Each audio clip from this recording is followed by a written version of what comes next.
Media Patel Prahlad भी।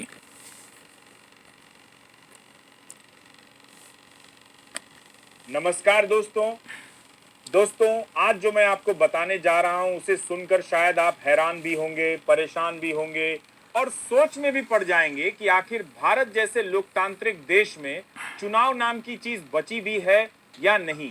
क्योंकि जो तस्वीरें, जो घटनाएं और जो चुप्पी इस बार बिहार चुनाव में देखने को मिली है ना, वह बताती है कि चुनाव आयोग अब सिर्फ एक संस्था नहीं रहा, वह किसी एक पार्टी की सर्विस सेंटर बन गया है। और इसीलिए आज का वीडियो शुरू करते हुए मैं सिर्फ एक ही बात कहना चाहता हूं। कुर्सियां, टेंट, कनात, दरी न लगाने वाला चुनाव आयोग शायद पहली बार भारत ने देखा है, लेकिन कुर्सियां न लगाने का ये ड्रामा उन बड़े सवालों को नहीं छुपा सकता जिन्हें लोग पूछ रहे हैं और जिनका जवाब चुनाव आयोग देने को तैयार ही नहीं बैठा है। सोचिए दोस्तों, बिहार में एनडीए के शपथ ग्रहण समारोह की तैयारी हो रही है और उसी बीच चुनाव आयोग कहता है कि भैया हम तो बस दरी कुर्सी नहीं लगाएंगे, बाकी सब हो जाएगा।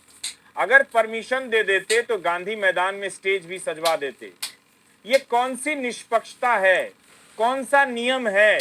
मतलब एक तरफ जनता पूछ रही है कि भाई साहब वोट चोरी रोको, धांधली रोको, और दूसरी तरफ इलेक्शन कमीशन बस तंबू खटिया को ही बड़ा मुद्दा मान रहा है।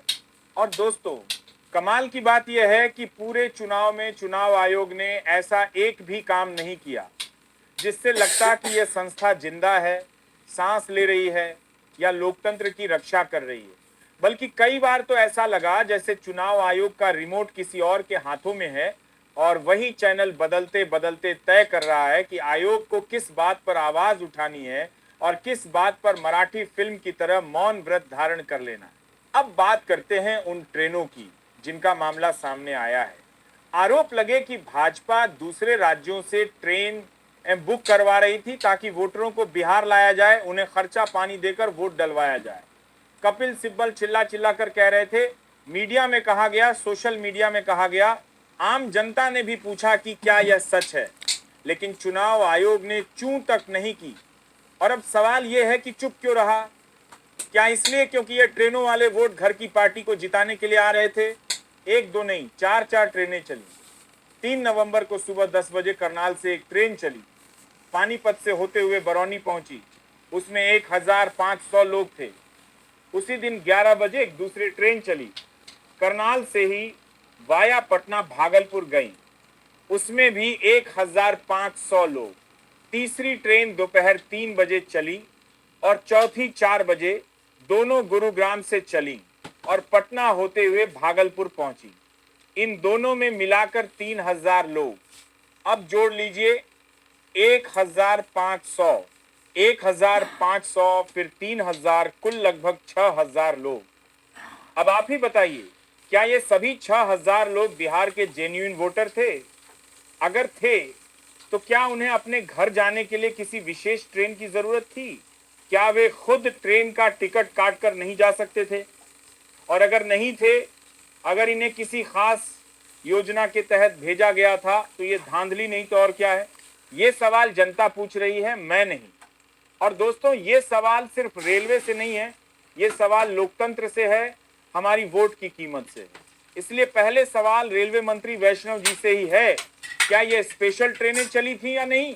जनता को साफ साफ क्यों नहीं बताया जा रहा? क्या ये बात भी छिपाने लायक है?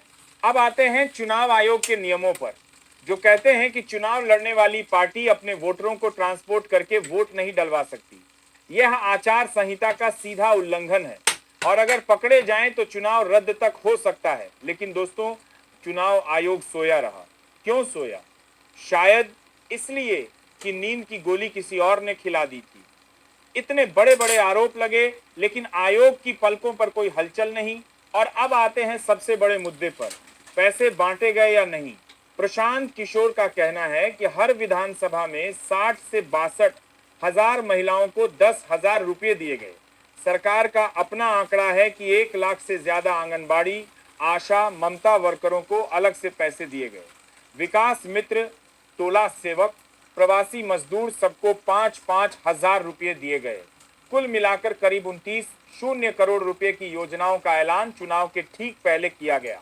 अब प्रशांत किशोर कहते हैं कि वे यह नहीं कह रहे कि हम चुनाव इसलिए हार गए क्योंकि उन्होंने पैसे बांटे, बल्कि उनका कहना है कि अगर सरकार ने वादा किया है 1 लाख देने का तो पूरा करिए। 1.5 करोड़ महिलाओं को 6 महीने में 1 लाख रुपए दीजिए ताकि बिहार से बेरोजगारी खत्म हो, पलायन बंद हो। और अगर आपने ये नहीं किया तो ये साफ हो जाएगा कि चुनाव के दौरान जो पैसे दिए गए वह किसी योजना के तहत नहीं बल्कि वोट खरीदने के लिए दिए गए थे। यानी योजना सिर्फ एक नाम था, असल में ये सामान खरीदो वोट पाओ ऑफर था। और दोस्तों, बात सिर्फ पैसों की ही नहीं है, ये पूरे चुनाव की निष्पक्षता का मामला है। प्रशांत किशोर खुद कह रहे हैं कि अंतिम 2 घंटों में 15%, 20% अतिरिक्त वोट पड़ा। चुनाव आयोग ने उसका डिटेल जारी नहीं किया, 3 दिन बाद जाकर बताया। सुरक्षा कर्मियों में स्थानीय लोगों को लगाया गया, जबकि पहले यह नियम था कि लोकल व्यक्ति नहीं लगाया जाएगा। कई बूथों पर जीविका दीदियों को बैठाया गया, जिनके ऊपर सरकार का सीधा नियंत्रण माना जाता है। ये कैसा चुनाव है, ये कैसा लोकतंत्र है? और सबसे बड़ा सवाल, आखिर आयोग किसके लिए काम कर रहा है, जनता के लिए या किसी गठबंधन के लिए? अब देखते हैं मधुबनी का उदाहरण। वहां उपेंद्र कुशवाहा के उम्मीदवार को 1 लाख से ज्यादा वोट मिले। पूछिए मधुबनी के लोगों से कि वे उस पार्टी का सिंबल जानते भी हैं या नहीं। लोगों को खुद समझ में नहीं आ रहा कि ये वोट आया कहां से। लेकिन मीडिया में, खासकर गोदी मीडिया में, कोई सवाल नहीं पूछा गया, बल्कि उल्टा प्रशांत किशोर को बी टीम, सी टीम, गुमराह करने वाला नेता बताया गया। लेकिन यही मीडिया उनके बयान को लेकर हेडलाइन बनाती है। दोस्तों, यही तो दिक्कत है। सवाल पूछने वाले को बदनाम कर दो और सवाल उठाने वाली संस्था को मौन करा दो। अब आते हैं राजनीति के सबसे दिलचस्प मोड़ पर। प्रशांत किशोर को कहा गया कि आपने तो कहा था 25 से ज्यादा सीट नहीं आई तो राजनीति छोड़ देंगे। अब लोग पूछते हैं कि भाई इस्तीफा दो, लेकिन प्रशांत किशोर कहते हैं कि मैं किस पद पर हूं जिससे इस्तीफा दे दूं। राजनीति छोड़ूंगा, लेकिन बिहार छोड़कर नहीं जाऊंगा। अब ये बात चाहे आपको सही लगे या गलत, लेकिन सवाल यह है कि क्या पूरी राजनीतिक लड़ाई अब शब्दों और आरोपों पर टिक गई है? क्या असल मुद्दे गायब कर दिए गए हैं? और अब दोस्तों, आते हैं इस वीडियो के सबसे बड़े प्रश्न पर। क्या भारत में चुनाव अब वन साइडेड हो चुके हैं? क्या चुनाव आयोग की एक साइड बन चुकी है? पहले उद्योगपति, समर्थक, वोटर और पार्टियों की अपनी अपनी साइड होती थी। अब चुनाव आयोग की भी एक साइड है। और जब रेफरी ही मैदान से भाग जाए तो खेल कौन जीतेगा, ये तो आप भी जानते हैं, मैं भी जानता हूं। चलते चुनाव में मोकामा में एनडीए प्रत्याशी पर मर्डर का आरोप लगा, चुनाव आयोग को फर्क नहीं पड़ा। चलते चुनाव में वोट खरीदने के लिए लोगों के खातों में पैसा गया, कोई फर्क नहीं पड़ा। ट्रेनों में 6000 लोग बैठकर आए, कोई फर्क नहीं पड़ा। आखिर कब फर्क पड़ेगा? कब ये संस्था जागेगी?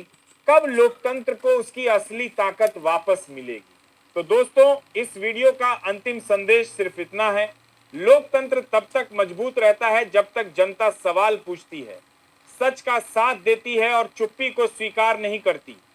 चुनाव आयोग चाहे मौन हो जाए, सरकार चाहे योजनाओं का नाम बदल दे, लेकिन जनता अगर जाग जाए तो कोई शक्ति लोकतंत्र को कमजोर नहीं कर सकती। आज सवाल चुनाव आयोग से नहीं बल्कि हम सब से है। क्या हम अपनी वोट की कीमत समझते हैं? क्या हम चुप रहेंगे या आवाज उठाएंगे? और क्या हम अगली बार भी ऐसी ही धांधली को देखने के लिए तैयार बैठे रहेंगे? फैसला आपका है और भविष्य भी।